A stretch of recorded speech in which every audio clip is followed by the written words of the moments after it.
Oi, eu sou a Gabi Xavier e infelizmente não vai ser dessa vez que eu vou gravar com voz, mas eu precisava muito trazer as minhas impressões finais de Dororo. Inclusive, se você é uma das pessoas que estava esperando, que me pediu muito aqui no Twitter, no Instagram, inclusive me siga nesses lugares todos, então por favor deixe seu like, ajude este vídeo, compartilhe, me conte aqui o que você achou de toda essa jornada de 24 episódios do anime de 2019 de Dororo. Como esse é um vídeo de review geral e como eu tenho muita vontade de abordar alguns aspectos importantes narrativos da história do início ao fim de Dororo, este vídeo vai ser permeado por alguns spoilers, sim, então cuidado. Mas o que eu queria dizer é que o trabalho do Estúdio Mapa surpreendeu muito, porque a temática, apesar de vir de uma história de um mangaka extremamente conhecido, da gente ter uma obra original que já daria material muito bom naturalmente, apesar disso, não é um anime que a gente imaginava que figuraria nos top charts, nos mais assistidos em geral, da temporada de inverno especialmente. E Dororo veio com força, com cara de um anime de nicho,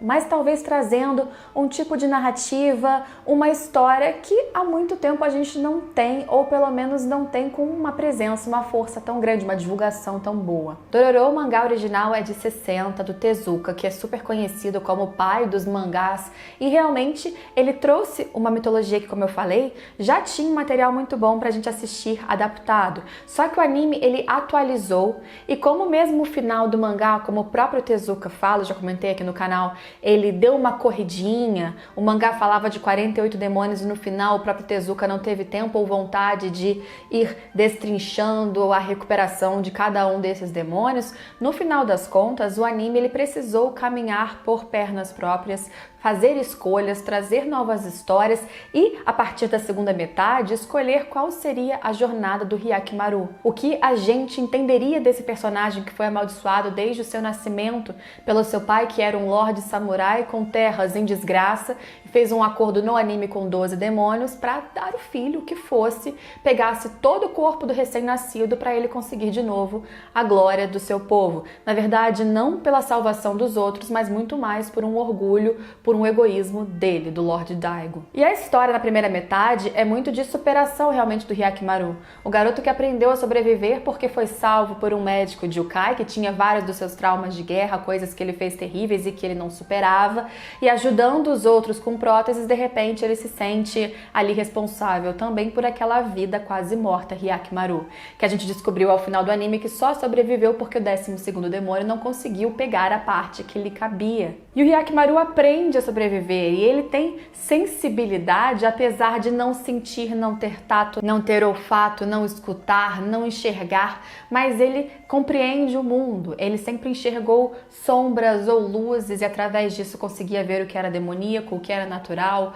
o que era bom, quais eram as pessoas e até discernir, por exemplo, entre a figura do Jukai, que ele considerava um pai, e outra pessoa qualquer. É interessante a gente ver como nesse primeiro momento do anime, os 12 primeiros episódios que realmente me conquistaram, você consegue ter uma expressão de sentimento no silêncio eterno. A gente tem muita fala ali com a Dororo, na verdade eu vou chamar aqui no pronome feminino porque o anime assumiu até o final que ela era uma mulher ali biologicamente e expressivamente. No final ela vem no futuro, né, no foreshadowing, como uma mulher. Um detalhe que eu digo sobre isso é porque realmente algumas pessoas me chamaram a atenção que no mangá eu sempre interpretei que Dororo era uma criança que foi criada como menino por proteção e assim teve uma dificuldade de se assumir como menina. Imagina um menino querendo ser um garoto forte e não se aceitando menina, mas de fato cabe a interpretação no mangá de que Dororo se assumia de fato como um garoto e queria ser chamado como um garoto, por isso ela pede e briga, ele pede e briga o tempo todo no mangá que Hyakkimaru não fique falando para que ele seja mulher, etc, porque ele é um garoto. Mas no anime a narrativa foi diferente. A gente tem uma história diferente e a partir do ponto que a gente descobre que Dororo é uma menina, parece que o seu futuro de fato seria assumir essa identidade de gênero, por isso eu vou usar feminino. Mas a Dororo, quando entra nessa história no anime, ela traz um balanço, porque ela tem vários traumas também, e apesar disso, ela é totalmente expressiva, ela utiliza a base das suas dores para ser corajosa, para conseguir conquistar o que ela quer, apesar de esconder diversas diversas histórias terríveis sobre o seu pai, sobre sua mãe, sobre as misérias e terrores que ela via ao longo da guerra. Aliás, também a primeira metade privilegia muito as histórias de guerra. A gente aprende muito sobre a ambição do homem, sobre como guerra traz muito mais do que as mortes diretas daqueles que estão no conflito, mas especialmente atinge aqueles terceiros que não teriam nada a ver com uma guerra entre dois lordes. Aqueles que passam fome, porque afinal de contas as colheitas são todas queimadas, acabadas, aqueles que perdem o lar porque a vila foi invadida, aqueles que de fato perdem parentes que foram mortos na guerra, direto ou indiretamente, e o quanto essa caminhada de tristeza vai assolando toda uma terra por causa de uma disputa por poder, por território. E isso para mim tem uma sensibilidade enorme. Inclusive nas histórias extras que muitas pessoas não curtiram neste anime, para mim sempre havia uma mensagem. Eu sempre conseguia tirar alguma coisa que também estava relacionada ao próprio Hyakkimaru e Dororo, porque ambos aprendiam com cada uma daquelas trajetórias, mesmo que eles em vários momentos ficassem quase como coadjuvantes de outras histórias que a gente fosse acompanhando, especialmente na primeira metade. Eu sentia aquele ambiente que não tinha a melhor estética possível. Na verdade, eu acho que esteticamente Dororo ali nos seus cenários é lindo, e as cores que se utilizavam na primeira metade eram muito expressivas, então você tinha uma falta de saturação muito grande, um vermelho muito forte, porque o sangue e a vida, as duas coisas que o vermelho representam, eram muito importantes. Sangue, a vida, o demônio, tudo era com vermelho muito rubro, muito forte, muito saturado, muito vivo, muita luz, enquanto o passado, os flashbacks que a gente viu também, eles eram cada vez menos saturados, mas o vermelho sempre vivo. A trilha sonora sempre daquele clima de Japão medieval, baixa, ela não era extremamente expressiva, quer dizer, ela não interrompia a cena se ela não precisasse, ela subia o nível, o volume, se a gente tivesse algo mais impactante, mas por mais que fosse uma história de Hyakkimaru lutando com demônios, eu nunca senti que era uma história de luta com demônios. Porque a cena, se vocês forem ver, de Hyakkimaru derrotando demônios, é extremamente rápida, parece easy, fácil. E tudo bem que ele é um espadachim incrível, que aprendeu a lutar com próteses, inclusive, mas é porque a história nunca foi isso. O foco nunca foi esse. O que a narrativa sempre privilegiou não era isso. Então, eu realmente acredito que a primeira metade confere pra mim Dororo como um dos melhores animes que eu já assisti. A segunda metade, eu acho que ela teve uma queda sim, especialmente em relação ao design de personagens. Isso se levou até o final, inclusive. A qualidade dos keyframes e a transição deles, a movimentação dos personagens, a gente teve alguns episódios logo após a virada que ficaram bem ruins. Isso melhorou depois. Mas eu ainda acho, de qualquer maneira, que a direção, que a estética, a direção de arte especialmente, era melhor na primeira metade. Só que a narrativa ganhou corpo de novo. E ganhou corpo porque o anime resolveu focar especialmente em Hyakkimaru. Porque o anime resolveu tratar que este ser amaldiçoado por demônios também estava caindo numa maldição própria de se tornar um demônio que ele não queria ser, o demônio que o seu pai o chamava. Ele que era a vítima era chamada de demônio, de monstro.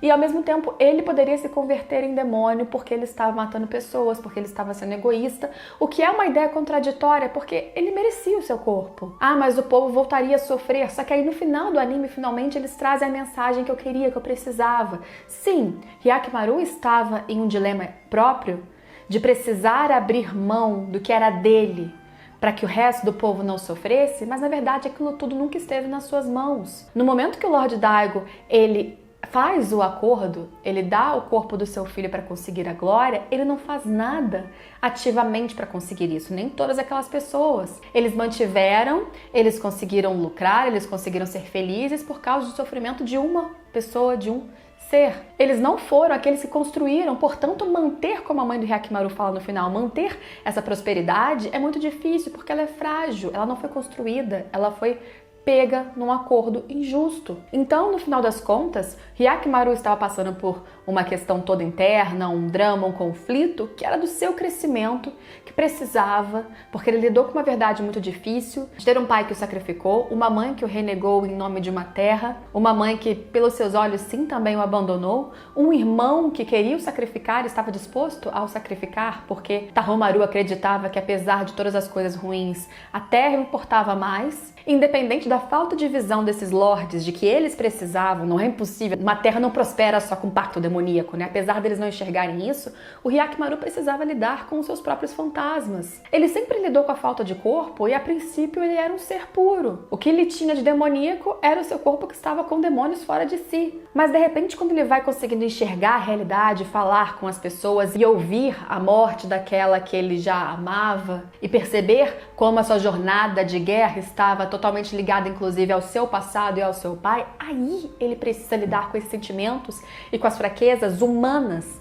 que a gente tem. Eu não acho que Hyakimaru, apesar de tudo que ele foi ouvindo ao longo da sua história, ele estava virando realmente um demônio. Ele estava virando um ser humano com todas as nossas impurezas que a gente tem. A partir do momento que a gente vê, que a gente escuta, que a gente enxerga depois, a gente começa a ter sim mais ambições, mais egoísmo, mais raiva, porque esses nossos sentidos, na verdade, tiram qualquer imunidade ou pureza que a gente possa ter em relação ao mundo. Antes ele viu que era bom, que era ruim, era muito simples, ele reagia a isso. A sombra é branca? Beleza. A sombra é vermelha? Beleza, vou matar. Depois ele começa a ver como o mundo é muito mais complexo. Uma pessoa boa, que não tinha nada vermelho como o irmão dele, ele tinha vontade de matar e se defender porque o irmão dele estava indo contra ele, porque o irmão dele falava coisas que o machucavam, porque o pai dele falava coisas que o machucavam, porque a mãe dele falou palavras que o machucaram. Então, apesar de muito diferente do desenvolvimento que a gente tem do Hyakimaru no mangá, eu acho que o anime conseguiu construir um drama que era verdadeiro, e verdadeiro em verossimilhança com a realidade. Porque se a gente tirar demônios da história, porque, de novo, eu não acho que demônios são a principal parte desse universo, eles são só a metáfora, só o caminho, só a principal causa e gatilho para tudo começar. Hyakimaru tá passando por problemas e questões psicológicas que poderiam passar qualquer um. Pelo abandono dos pais, por ele ser a figura e o sacrifício de toda uma terra, dele precisar se doar, porque ninguém mais ali queria se doar. Ninguém queria cultivar a terra e lidar com dores, sofrimentos, doenças, porque era muito mais fácil ter tudo limpo, ter tudo mantido por demônios. Não é fácil assim. Realmente, ainda mais naquela época, você vai passar por guerras, você vai passar por sofrimentos, por seca, por doenças, e você vai ter que lidar com isso e construir a sua prosperidade a partir daí. E é isso que a Dororo também aprende no anime, porque a Dororo veio de um passado muito ruim. Ela viu seus pais tendo ódio por samurais e lutando contra eles e juntando dinheiro, e seus pais morrendo por isso, com muito orgulho, e no fim ela ficou naquela questão, o que ela faria com dinheiro fruto dessa luta toda de tanto sofrimento? E ela vendo aquela terra desolada, e no anime fica muito claro que ela observa isso, ela resolve então pegar esse dinheiro e construir. Vocês têm raiva dos samurais, mas não dá pra lutar mais, não vale mais a pena, a gente tem que fazer o que eles não fizeram, vamos construir algo melhor, nosso país, o nosso povo. E é essa construção que vai exatamente contra esse raciocínio de sacrificar de fazer pacto com os demônios, e que vai muito além de qualquer último golpe que o Hyakimaru deu no último ponto ali, no último demônio que estava segurando essas últimas partes. Achei interessante até o 12º demônio pegou, então segurou as partes que deveriam ser devolvidas para o Hyakimaru e foram dadas ali ao Tahomaru e aos seus dois aliados, e o Hyakimaru acabou entorpecido também, matando esses dois, recuperando os seus braços, e na luta final com o Tahomaru pela primeira vez ele percebeu que o seu irmão, ele também tinha ausência de muita coisa nele. Ele tinha olhos, na verdade ele estava com 3, né? Um dele, 2 do Hyakimaru. Ele teve uma família, um lar, ele cresceu, ele foi acolhido, mas a ele faltou muito carinho de mãe. Ele tinha vários buracos, vários vazios que também o atormentavam. Então naquela hora, muito rápido, conveniente pro anime, obviamente, Hyakimaru se enxergou e parou. E ali teve, num momento quase silencioso, quase sem ação, uma aproximação maior nos dois irmãos, uma identificação, e eu achei bonito a forma que o anime deixou a mãe se redimir, porque a mãe salva junto com o Jukai o Hyakimaru de ser golpeado pelas madeiras com chamas que estavam caindo, ela o abraça, ela dá afeto, ela fala que o ama, ela se redime pelo que fez. Jukai também salva o garoto que ele sempre achou que ele precisava salvar, mas ambos ficam, porque ambos ali sabem dos seus pecados. Ela fica com o outro filho, dá o amor que ela também nunca deu. A mãe realmente errou diversas vezes nessa jornada, mas eles ficam porque eles aceitam o destino de terem cumprido o que eles precisavam fazer. A mãe fica com o filho, ela vai expiar também todos os pecados dela por ter feito passarem ambos o que fizeram. Apesar dela não ter sido ativamente a culpada, ela acabou aceitando tudo isso, não percebendo o quanto a verdade era muito mais profunda do que simplesmente respeitar ou não um sacrifício. Uma terra próspera em nome de um sacrifício ou não. Jukai ali, ele vê que Hyakimaru agora tem um caminho pela frente, uma jornada que vai ser só dele, ele não tem mais o que fazer e ele, cheio de traumas, resolve que ali ele também cumpriu o seu papel. Ambos perecem junto de Tahomaru. E o caminho final dos dois não ficou junto, não foi unido, embora no anime fique implícito que talvez eles estivessem caminhando no futuro para o mesmo ponto. Eu não sou do tipo que torce para que ambos fiquem juntos, um casal, independente se Dororo no anime se assumiria mulher ou não, porque eu acho que a bonita relação dos dois como companheiros, amigos, que viveram jornadas difíceis, ambos que eram machucados e tinham passados doloridos de formas diferentes, se uniram, cresceram, se apoiaram, se separaram, voltaram, e eles precisaram muito um do outro e depois eles foram buscar os seus próprios caminhos, os seus próprios meios de sobreviver, seus próprios sonhos. Agora Hyakimaru vai se compreender pela primeira vez, enxergando, vendo como Dororo é muito bonita, como o mundo é muito bonito, como as coisas são diferentes, e ele realmente parece que não quer mais viver em nome de um ódio. Ele volta para a sala depois dos demônios, encontra o seu pai já acabado, ainda cheio de ódio, querendo fazer mais sacrifícios, e ele não mata, porque ele sabe ali que agora ele precisa viver, seguir em frente. Então ele não abraçou esse lado demoníaco. Eu diria que, de uma forma mais simples, ele apenas deixou os seus traumas para trás ou está convivendo com eles, os digerindo, ao invés de expressar raiva. Então que o seu pai fique vivo,